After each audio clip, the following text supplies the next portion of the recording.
GS paper 4 जो कि ethics का पेपर है और यह पेपर सामान्यतः लेंदी होता है, जिसका मूल कारण यह होता है कि इसमें केस स्टडीज होते हैं और जब 5 से 6 केस स्टडीज होते हैं तो एक एक केस स्टडीज 1 से 1.5 पेज लग जाते हैं लिखने में।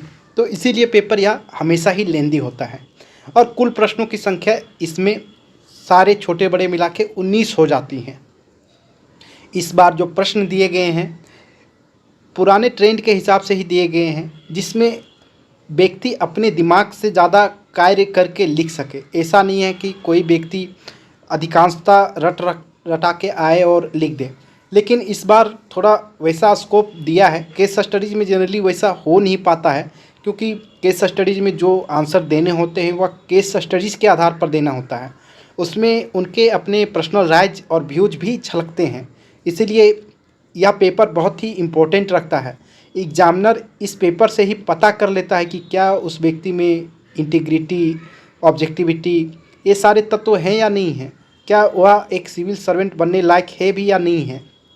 और जनरली इस पेपर में बहुत सारे विद्यार्थियों के 60 से 70 नंबर भी दे दिए जाते हैं और कईयों के 130 नंबर तक भी दे दिए जाते हैं। और इसका परीक्षण इस आधार पर किया जाता है कि आपने जो पेपर लिखा है वह एथिक्स के मूल्यों पर कितना खरा उतरता है। तो चलिए आज शुरू करते हैं, प्रश्नों के फॉर्मेटिंग करना शुरू करते हैं अभी, और उसके जो जितना हो सके संक्षिप्त में डिस्कशन रखते हुए इस वीडियो को ज़्यादा लंबा ना करें। तो शुरू करते हैं। भारत में कॉरपोरेट शासन के संदर्भ में नैतिक ईमानदारी और नैतिक पेशेवर दक्षता से आप क्या समझते हैं? उपयुक्त उदाहरण देख के स्पष्ट कीजिए।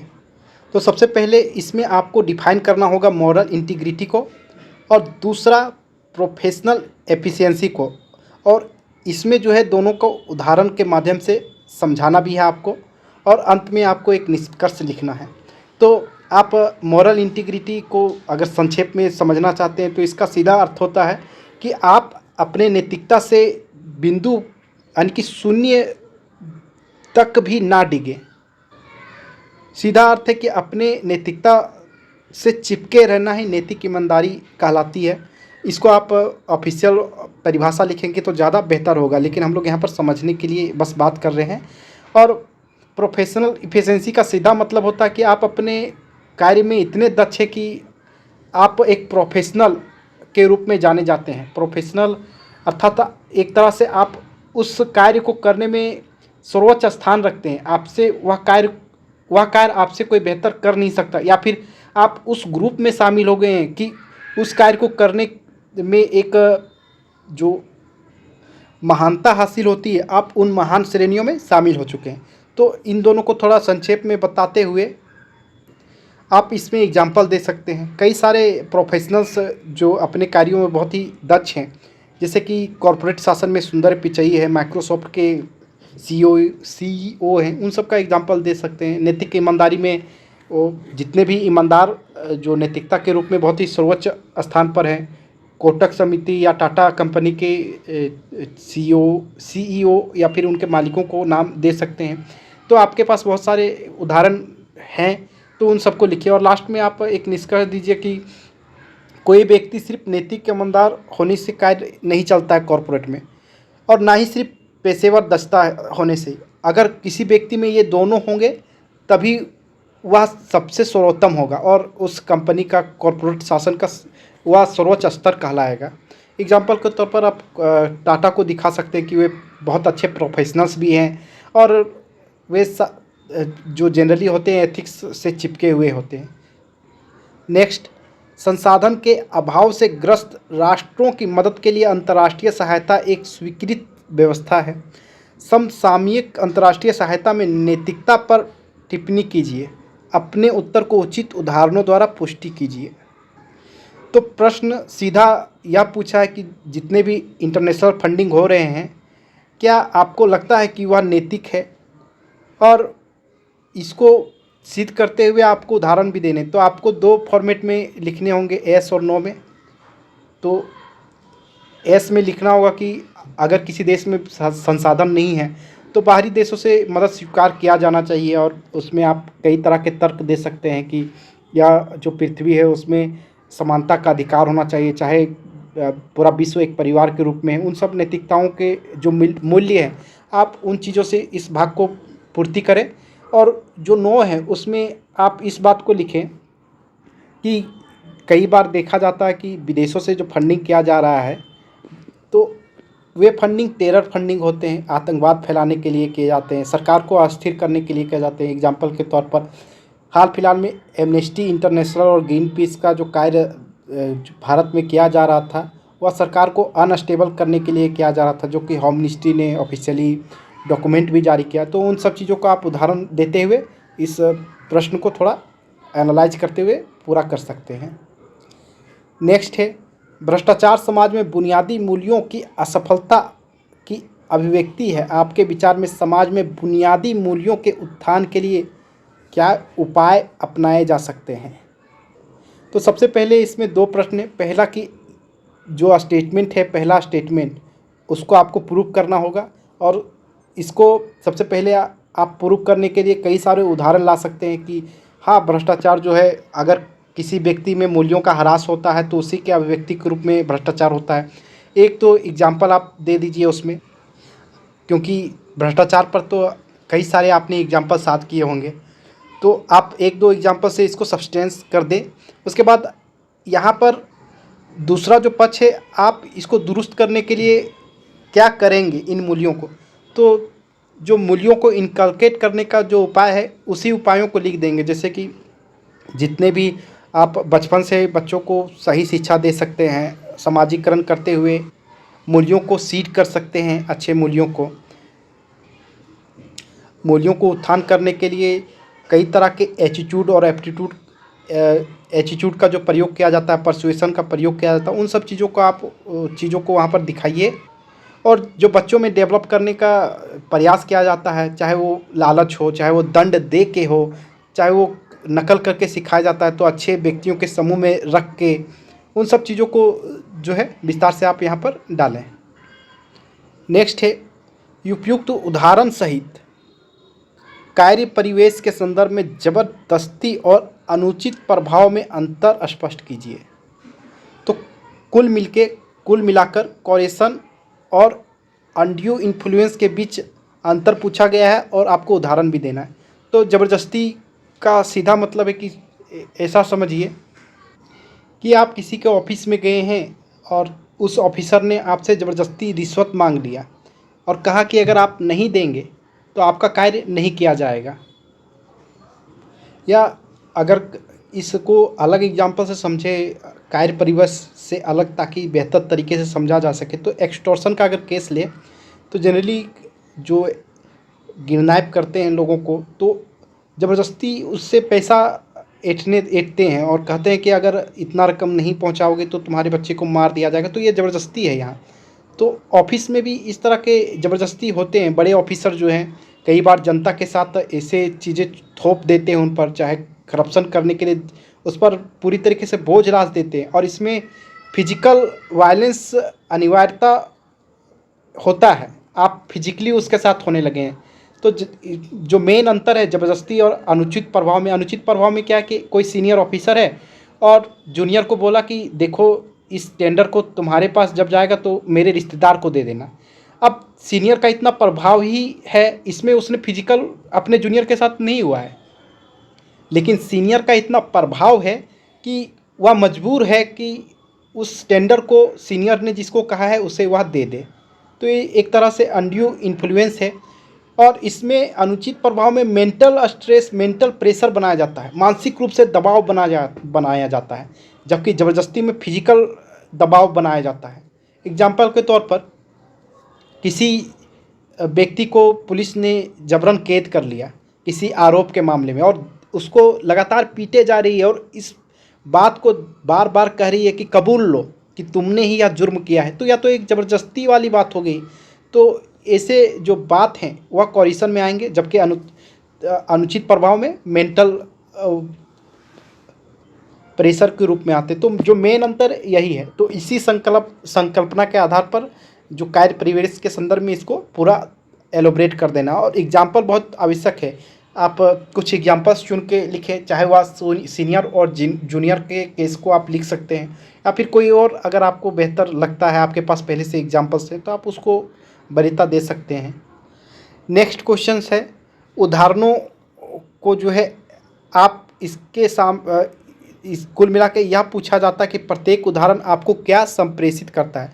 आप किसी भी, यहाँ पर 3 उदाहरण लगातार दिए गए हैं, तो उसका अर्थ आपको क्या लगता है। पहला, दयालुता के सबसे सरल कार्य प्रार्थना में 1000 बार झुकने वाले सिरों से कहीं अधिक शक्तिशाली है। महात्मा गांधी का यह स्टेटमेंट है। तो आपको यह इस बात को, कथन को पुष्टि करना है। आप इसमें 2 तरह के फॉर्मेट अपना सकते हैं कि आप इस कथन से सेटिस्फाइड हैं और दूसरा कि अनसेटिस्फाइड है। लेकिन ये क्वेश्चन जो है कुछ अलग किस्म का है कि यह उदाहरण आपको क्या संप्रेषित करता है। तो इसमें ज़्यादा कलाकारी करने की आवश्यकता नहीं, बस आपको यह बताना है कि इसका अर्थ क्या है। आखिरकार गांधी जी ने जब बोला था तो उन्होंने इसका क्या मतलब लगाया था जब यह बोला, और सिर्फ उसी संदर्भ में आपको रुक नहीं जाना है, आप अलग संदर्भों में भी इसकी व्याख्या कर सकते हैं। कई सारे स्टेटमेंट्स ऐसे होते हैं जिनकी बाद में व्याख्याएं हो जाती हैं। तो आप इस स्टेटमेंट को पढ़ें, और जो आपको लगता है कि कोई दयालु व्यक्ति है, वह दयालु व्यक्ति ज़्यादा कहीं आपको शक्तिशाली लगता है। अगर 1000 लोग मिल के प्रार्थना में सिर झुका रहे हैं, उससे बेहतर आपको लगता है कि दयालुता करना ज़्यादा उचित है, तो आप इस बात को अच्छा ही मानेंगे।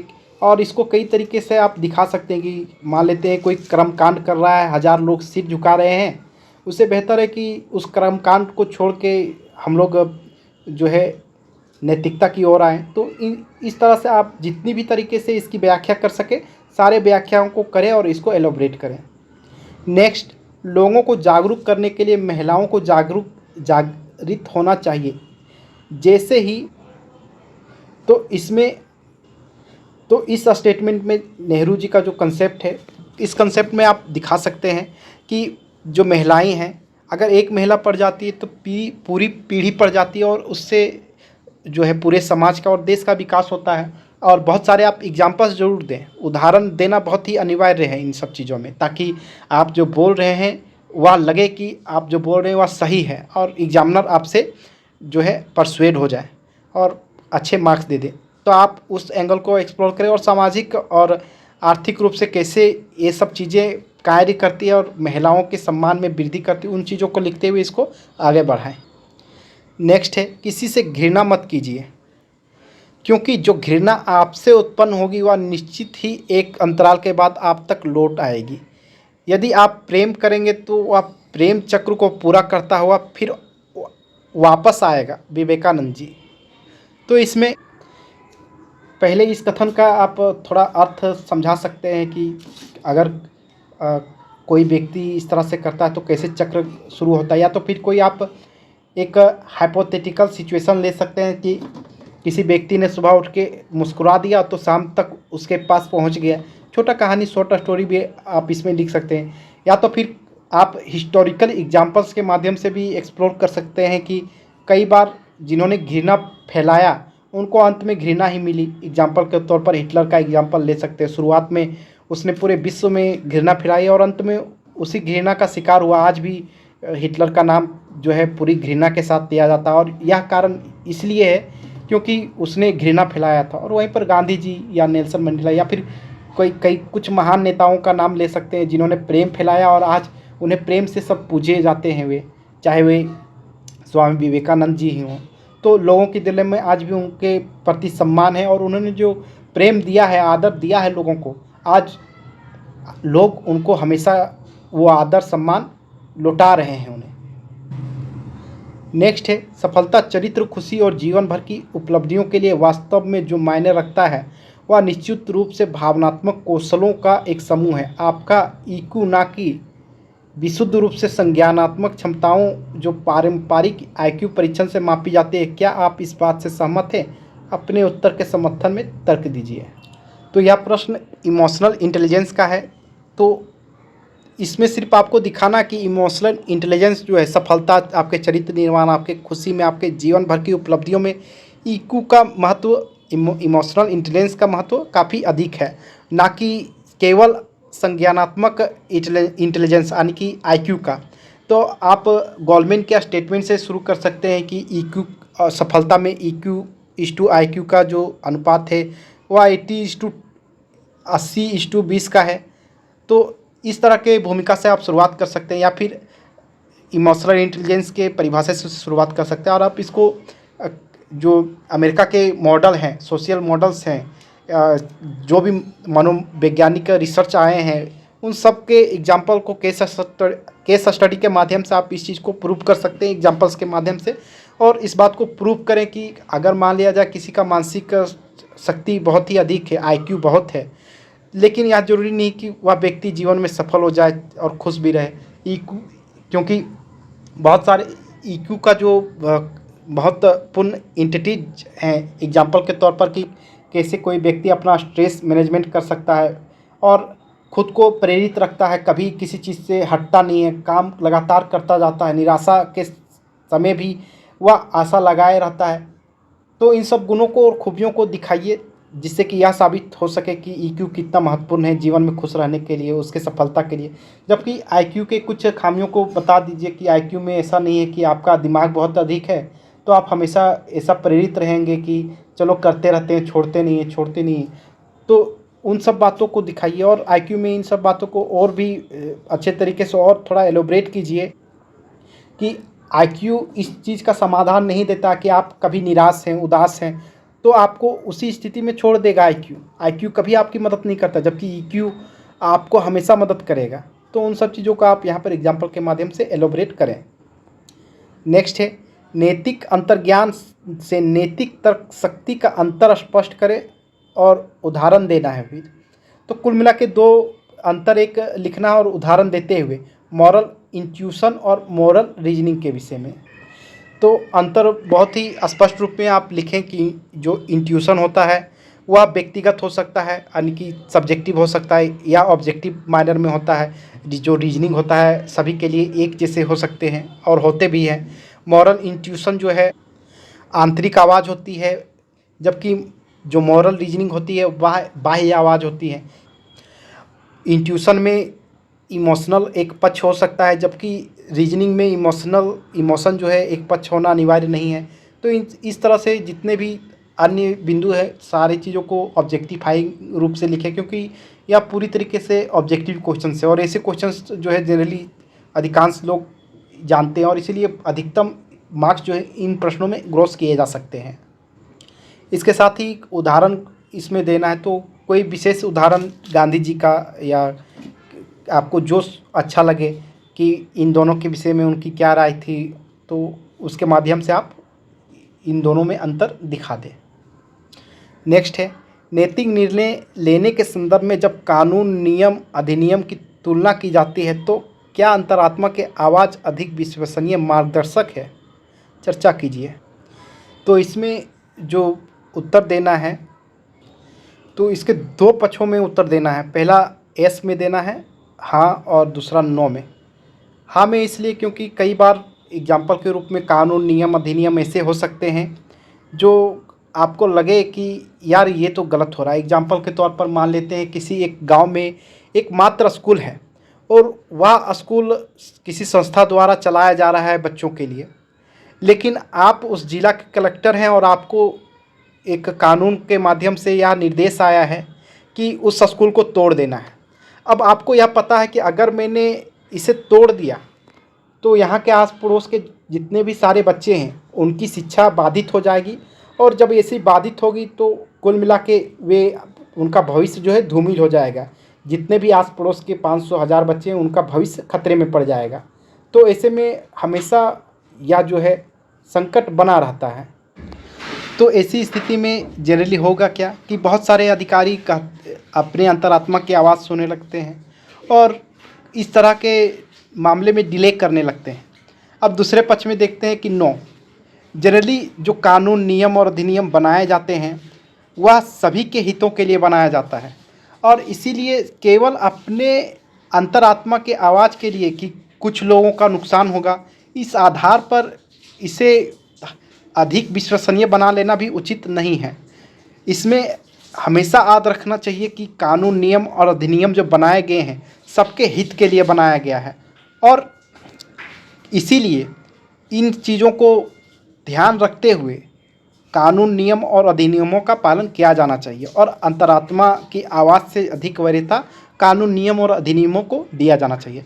इस आधार पर दोनों पक्षों को एक्सप्लोर करेंगे और इसकी जो सीमा है कि अगर मान लिया जाए ऐसा लगता है कि कुछ कानून, नियम, विनियम जो है लोगों के हितों में नहीं है, तो उसके जो उपाय होते हैं, जैसे कि आप मिनिस्ट्री में नोटिंग सेक्शन भेजते हैं कि इन कानूनों में बदलाव की आवश्यकता है, या फिर किसी तरह से सुप्रीम कोर्ट में कुछ निर्णय अभी डिलेड है तो आप उसको सस्पेंड कर दें कि इस तरह का मामला अभी सुप्रीम कोर्ट में निर्णय के लिए उसका आदेश आना बाकी है, इसीलिए उस मामले को डिले किया जा रहा है। तो इस तरह से आप एक मार्ग खोज सकते हैं और इसके साथ ही आप इस प्रश्न का उत्तर यहीं पर समाप्त कर सकते हैं।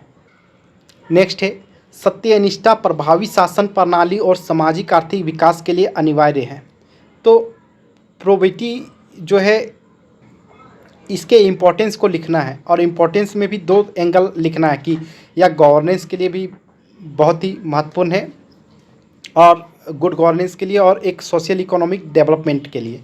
तो पहले आप प्रोबेबिलिटी के डिफिनेशन से शुरू कर सकते हैं भूमिका और उसके इम्पोर्टेंस को लिख दीजिए कि अगर प्रोबेबिलिटी होगा तो इंटीग्रिटी होगा, तो ऑब्जेक्टिविटी और जितने भी तरह के नैतिक मूल्य होते हैं वह उसके अंदर होंगे तो भ्रष्टाचार होगा नहीं, और जब करुणा, दया ऐसे तत्व उनके अंदर होगा, सहानुभूति होगा, तो लोगों के लिए वह कार्य करेगा और सोशल इकोनॉमिक डेवलपमेंट होता रहेगा और वह खुद को प्रोफेशनल भी बनाएगा ताकि वह जो सेवा है वह अधिकांश सेवा उच्चतर किस्म का हो।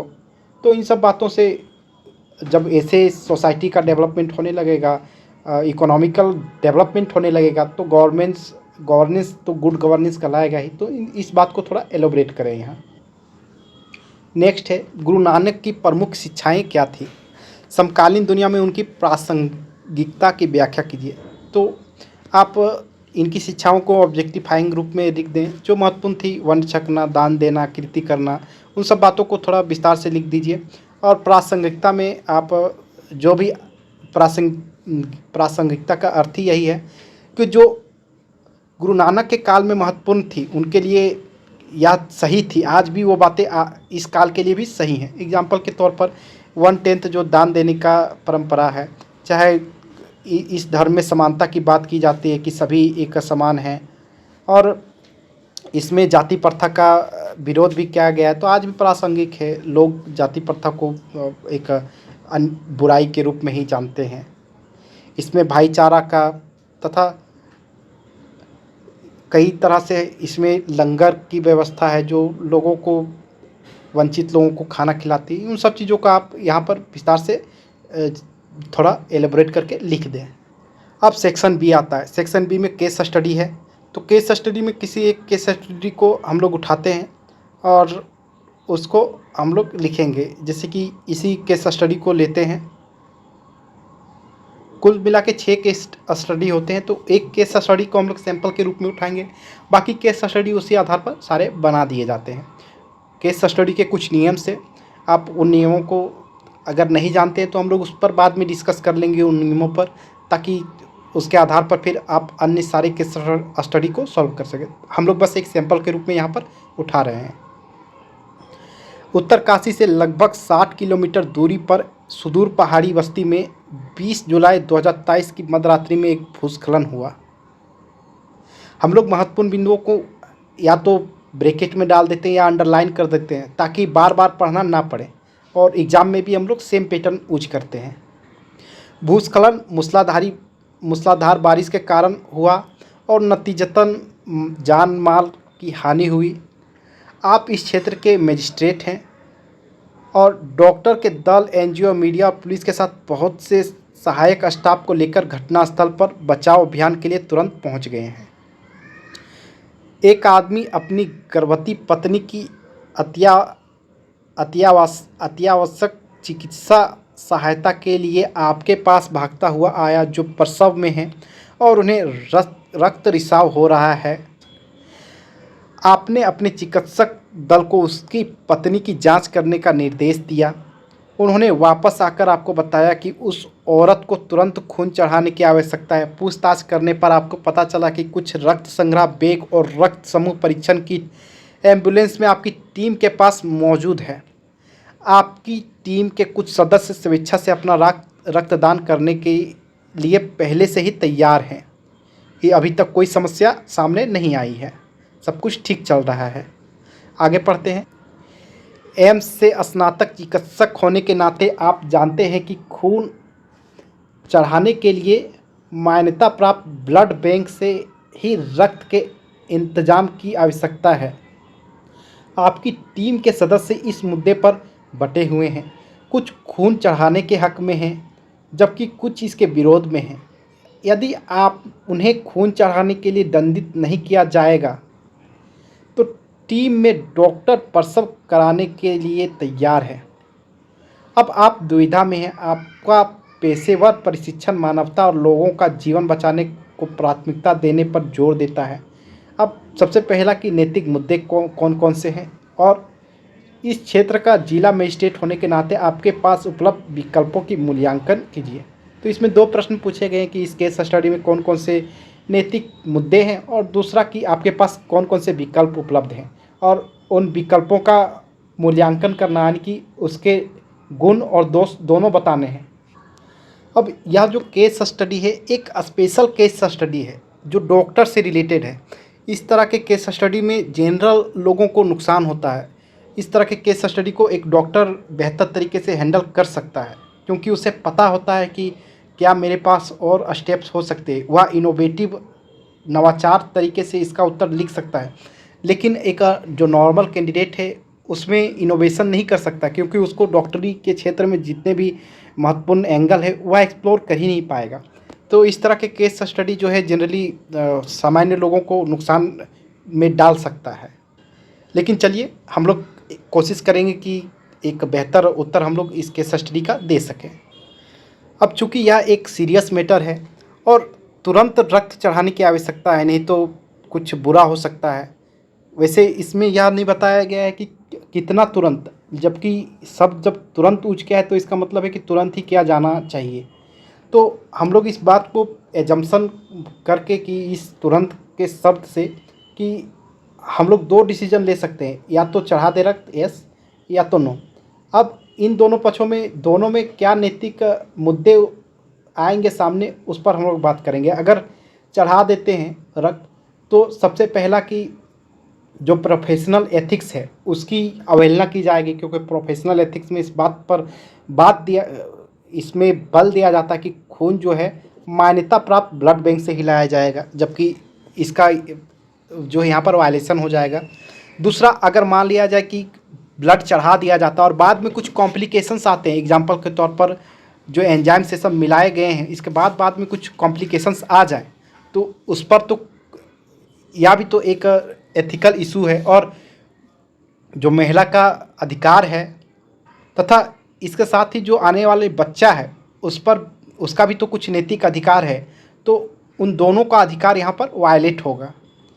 लेकिन अगर नौ में करें कि खून नहीं चढ़ाया जाता और उसके बाद महिला और बच्चा को कुछ हो जाता है, तो इसके साथ एक डिस्ट्रिक्ट कलेक्टर होने के साथ साथ वह एक डॉक्टर भी है, और डॉक्टर जो है एक हिपोक्रेटिक ओथ भी लेते हैं और कसम खाते हैं कि वे जान की रक्षा करेंगे। तो ऐसे में वे सारे इशू जिसमें सामने आएंगे, और इस केस में भी बच्चे और माँ को खतरा है ही। तो इन दोनों इशूज को हम लोग यहाँ पर कवर करेंगे, और इन दोनों केसेस में हम लोग देखते हैं कि महिला का जो मानवाधिकार है वह उल्लंघन होगा ही, क्योंकि उसको जो एक बेसिक्स फैसिलिटीज़ मिलने चाहिए थे वह नहीं मिल पा रही हैं। और साथ ही यह एक आपदा का सिचुएशन है, तो ऐसे में यह अनिवार्य होना चाहिए कि जो बेसिक फैसिलिटीज़ हैं, कम से कम मेडिकल फैसिलिटीज़ वह मुहैया कराया जाए। तो अगर वैसा भी नहीं हो पाया तो यह एक एथिकल इश्यूज तो यहाँ पर कंसर्न उठेगा ही, क्योंकि जब डॉक्टर आ गए हैं तो डॉक्टर सिर्फ वैसे घूमने के लिए, टूर करने के लिए तो नहीं आए हैं, तो उस पर भी एक नैतिकता का प्रश्न तो उठेगा ही। लेकिन ये पूरे सिचुएशन में यहाँ दिख रहा है कि सभी लोग इस केस को सीरियसली ले रहे हैं तथा पूरी तरीके से अपने मेहनत से इसे सॉल्व करने का भी प्रयास करना चाह रहे हैं। तो इसीलिए यह केस स्टडी काफ़ी और डिफ़िकल्ट हो जाता है, क्योंकि इस केस स्टडी में कोई विलन है ही नहीं, सिचुएशन ही विलन बन के खड़ा हो गया है। अब जब सिचुएशन विलन बन के खड़ा होता है तो वह एक रियल केस स्टडी कराता है, एक यथार्थवादी केस स्टडी काफ़ी डिफ़िकल्ट हो जाता है। तो आप इसमें नैतिक मुद्दे बहुत अधिक मिलेंगे नहीं, तो जो भी मिलेंगे उसको हम लोग पहले कवर करेंगे। अब इसके दूसरे पक्ष में लिखेंगे कि मजिस्ट्रेट होने के नाते जो विकल्प उपलब्ध हैं, तो जो विकल्प है, पहला विकल्प हम लोग यह लिखें कि जो डॉक्टर का गाइडलाइंस है, मेडिकल गाइडलाइंस है कि मान्यता प्राप्त ब्लड बैंक का ही खून चढ़ाना है, तो वही करेंगे। अब इसमें जो करेंगे इसके पॉजिटिव और नेगेटिव पॉइंट के लिखें कि अगर चढ़ाना है तो एम्बुलेंस के माध्यम से भेजा जा सकता है, और अगर उस दौरान कोई कैजुअलिटी हो जाती है तो इसकी संभावना है, क्योंकि जो डॉक्टर ने परीक्षण किया उसने कहा कि तुरंत ब्लड की आवश्यकता है, तो उसमें कई सारे लॉसेस हो सकते हैं। प्रॉफिट यह है कि मान लिया जाए किसी तरह से वह जो है नियरेस्ट अस्पताल पहुंच जाती है और उसको वह मिल जाता है मिनिमम लॉस के साथ, तो फिर सारे जो प्रोसीजर है, मेडिकल प्रोसीजर, वह भी फॉलो हो जाएगा और माँ और बच्चे दोनों स्वस्थ हो जाएंगे। लेकिन इसकी संभावना लगभग ना के बराबर है। तो इसके जो पॉजिटिव और नेगेटिव पॉइंट्स है, इन दोनों को एनालाइज किया। इसके दूसरे विकल्प के रूप में यह कह सकते हैं कि जो डिस्ट्रिक्ट मजिस्ट्रेट है वह एक चिकित्सक भी है, रह चुका है, वह उसने स्नातक उससे किया है, तो इस आधार पर वह इस रिस्क को लेने के लिए तैयार हो कि क्यों ना, या देखते हुए कि बाद में इसकी मृत्यु शायद हो जाए इस रक्तस्राव से, तो क्यों ना एक मौका, एक अटेम्प्ट किया जाए, एक प्रयास लिया जाए, एक बचाने का मुहिम चलाया जाए। और इसके पॉजिटिव पॉइंट में ऐसा कहा जा सकता है कि हो सकता है कि वो बच जाए और बाद में कोई कॉम्प्लिकेशन ना आए। तो नेगेटिव पॉइंट में हो सकता है कि इसके बाद में कोई नेगेटिव कॉम्प्लिकेशन आए, मेडिकल प्रोसीजर के माध्यम से उन पर कार्रवाई हो जाए। उन सब बातों को आप थोड़ा एलोबरेट और एनालाइज कीजिए। और इन दोनों को एनालाइज करने के बाद हम लोगों को करना क्या है कि इसमें सिर्फ यही कहा है कि दोनों, आप जितने भी विकल्प लेते हैं, हम लोगों ने 2 विकल्प लिया है, इन दोनों का हम लोगों ने प्रो और कॉन्स बता दिया कि इसके पॉजिटिव पॉइंट्स क्या है, नेगेटिव पॉइंट्स क्या है। अब नेक्स्ट स्टेप है कि आपको चुनना कौन सा है। क्या आप यह चुनेंगे कि उनको उसी स्थिति में छोड़ देंगे और कहेंगे कि चलो हॉस्पिटल ले जाते हैं, एम्बुलेंस तो है ही यहाँ, या दूसरा ऑप्शन कि चलो यहीं पर उपचार कर देते हैं, क्योंकि यह एक सीरियस मैटर है और रक्तस्राव से आपकी जान को भी खतरा है। इसमें बस कोई खतरा बताया नहीं गया है पूरी तरीके से, इसीलिए एक थोड़ा सा धुंधलापन इस केस स्टडी में बना हुआ है। और यह धुंधलापन जो है किसी भी एक निर्णय पर, कॉन्क्रीट निर्णय पर पहुंचने में थोड़ा एक बाधा उत्पन्न कर रही है। इसके बावजूद हम लोग को कोई ना कोई एक निर्णय लेनी ही पड़ेगी, और यह पूरी तरीके से बेस्ड होगा हमारे एनालिसिस पर। तो अगर हम लोगों ने ये, अगर पहले बात पर फोर्स किया कि या अगर इमरजेंसी सिचुएशन है और किसी भी तरीके से अगर लगता है कि पहुंचते पहुंचते जान को पूरी तरीके से खतरा है, तो हम लोग डेफिनेटली स्टेज 2 अपनाएंगे, क्योंकि इसमें कम से कम जान बचाने के जो एक पॉजिटिव पॉइंट है वह तो है। और बात रहा रिस्क का, तो एक्सप्लेन करने के लिए सभी तैयार रहेंगे कि ऐसे मेडिकल सिचुएशंस आ चुके थे, और ऐसे सिचुएशंस जो है एक एडमिनिस्ट्रेटर के लाइफ में हमेशा आते रहते हैं, तो यह कोई बड़ी बात नहीं है। तो इस तरह के स्टेप्स आपको लेने ही पड़ेंगे, और आपको स्टेप 2 लेते हुए इसमें पूरी तरीके से लिख सकते हैं कि मेरी प्राथमिकता जो है जीवन बचाने की थी, ना कि प्रक्रियाओं और नियमों को पालन करने की। अगर नियमों और प्रक्रियाओं को पालन किया जाए तो इसमें आप पंच लाइन के रूप में यूज कर सकते हैं कि नियम और जो रूल रेगुलेशंस बने हुए हैं वह लोगों के लिए बने हुए हैं, ना कि नियमों और प्रक्रियाओं के लिए लोग बने हुए हैं। तो इस आधार पर आप इसका निष्कर्ष लिखते हुए ऑप्शन 2 को चूज करते हुए यहीं पर आप उत्तर समाप्त कर सकते हैं। इसके साथ ही कई केस स्टडीज़ हैं, उनको सॉल्व करने के लिए और अप्रोच करने के लिए हम लोग अलग से काम कर सकते हैं, लेकिन आज यहीं तक।